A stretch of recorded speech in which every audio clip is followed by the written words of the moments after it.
Should've lived back in a bit, meditate, I think I should. No, we ain't friends, got me on What's going on? It's Bryce from Fitz Records, and we're back with another video.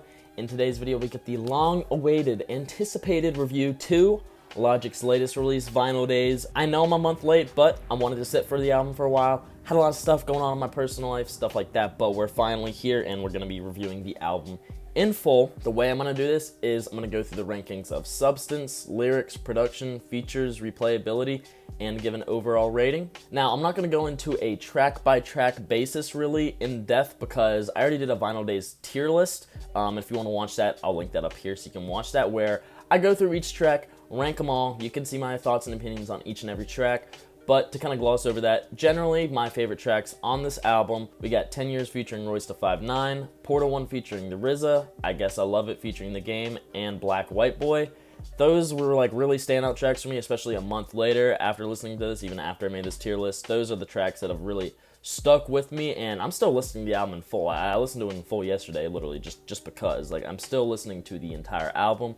Can't wait for tour, obviously. Got to get up for that. But after I go through the actual review of the album, I want to put this album in perspective with Logic's other albums and show where that fits in my ranking of his discography, and also show how it ranks in the other rap and hip-hop albums that have come out this year and where I'd place that. So, substance on the album. Now, I define this category as songs that actually have meaning, conscious meaning. This is different than lyrics. The lyric section more about like bars and raps and like stuff like that. But as far as substance, this would go for like meaningful tracks on the album, which there are plenty here. We got BLACKWHITEBOY, which was one of my favorites. I Guess I Love It, where he's talking about the game in general. No pun intended. Sayonara, big substance track. I mean, the closing track, the 10-minute track. The last call type track where he's calling out Def Jam. Not really calling out, he's showing love to Def Jam, but calling out a little bit as well. And again, one of my other favorite tracks, 10 Years, talking more about Def Jam and the music video to Tetris and how he was in the Def Jam office. And I think there is a lot of substance on this album, but not as much as some of Logic's past projects, definitely. Especially, this is a concept album, as the concept is flipping samples, you know, you have all the phone calls coming in, stuff like that. But it isn't like in Everybody, where there is social, political, and like conscious substance within the songs. That doesn't exactly mean it's better. That's just an example of where substance would align in Logic's discography, and Everybody comes to mind for that. But for substance, I think it's good. Nothing crazy. A lot of the tracks do have substance, talking about his career, Def Jam, stuff like that. That's kind of the main focus of it. So we're gonna give that an 8 out of 10. Now, lyrics, the bars, the lines on here, the rhyme patterns, the double entendres. Now, I don't even think I have to go into depth on this, because if you listen to this album, you know Logic is rapping at a top tier, almost better than he ever has. If I do say so myself. And I don't even want to waste you guys' time here talking about these bars, because like we know he snapped. We know he snapped. You could go on any track on here and listen to it, and you'd find some bars where he absolutely snapped. Lyrics, it's getting a 10 out of 10. We're giving lyrics a 10 out of 10. Now, production. The production on this was crazy. Logic always has incredible production, but especially on here, I think this is one of the best produced hip-hop albums of the year for sure. And I definitely was sticking with that for a while, but I do have a little critique, and it has a critique I have been seeing, but a lot of the production does kind of sound similar throughout the album. It kind of does, some of it. I mean, obviously it's going for that sound, you know, I get it. I'd say the same thing if this was like a trap album and it was full of trap beats. Like, if the production is really that similar throughout, like, you gotta keep it real, even if it's amazing, even if it's incredible, even if the samples are phenomenal. For an album with 21 songs on it, you know, that's the thing. I'm gonna give the production a 9 out of 10 because it is up there, but, you know, it is kind of repetitive. Now, features on the album.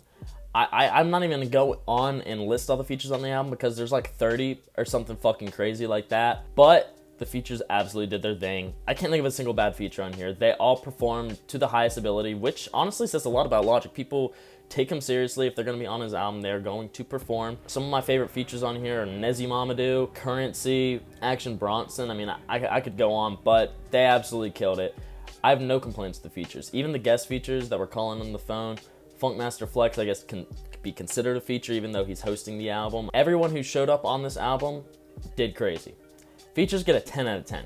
10 out of 10 for me. Now we have a replayability, and I'll just define this as like, when you listen to the album, how bad are you trying to go back to the tracks on here? How bad are you trying to listen to the album in full again? How easy is it to digest this album in full or not in full and just take your tracks away and listen to them over and over and over again?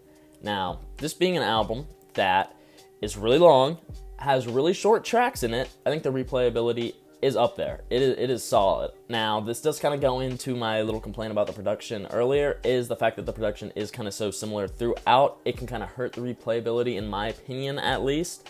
But regardless, absolutely amazing. It's easy to listen to. I mean, these songs are short, like I was saying, real easy to digest, real easy to go through. So I'm gonna give the replayability an 8 out of 10. So far, we got substance at 8, lyrics at 10, production at 9, features at 10, and replayability at 8. So overall, I'm giving Vinyl Days by Logic an 8.5 out of 10. That is my final score 1 month later after listening to this album so many times. So many times. This is honestly where I'm ranking it, and that's how I feel. 8.5 out of 10, you know, not his best, not his worst. Speaking of not his best, not his worst, in comparison to Logic's discography, I'm ranking his top 5 projects from worst to best. Obviously, all of these are like borderline 9s, 10s. I got Welcome to Forever, number 5. Vinyl Days, number 4. No Pressure, number 3. Incredible True Story, number 2. And number 1, Under Pressure, because Under Pressure is my favorite album of all time. It has my favorite song of all time on that, which is the Under Pressure title track. I don't know if that'll ever change in my lifetime.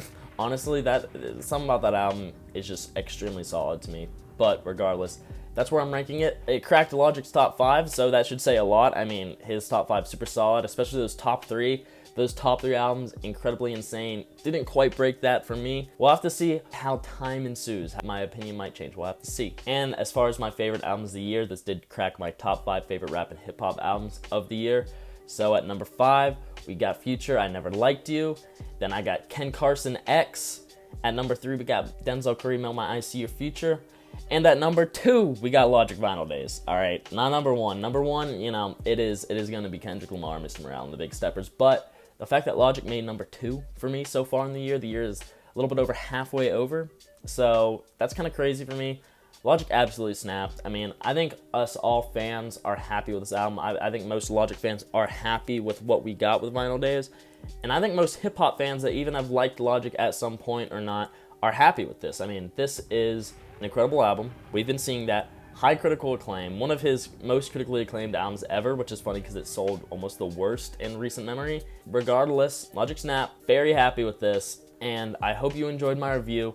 Let me know what you were ranking this album down in the comment section below. I want to know you guys' thoughts, opinions, stuff like that. Let me know what you're rating it out of 10. Give me some favorite tracks. Just let me know your thoughts, all right? I'm trying to see what the community, especially my community here, thinks about this album. So make sure you do that. But that's all I really got for you guys today. Like I said, check out the Vinyl Days tier list. I'm going to link that in the description and at the end of the video here if you haven't done that yet. I appreciate you guys all watching. Don't forget to subscribe, hit the bell down there, notification so you don't miss any updates, any videos, anything like that. Follow my TikTok, my Twitter, my Spotify down there too. And yeah, it's been Bryce. Paint a picture, little Bobby, just a young run around with his bands, hammer in his hand, feeling like a man.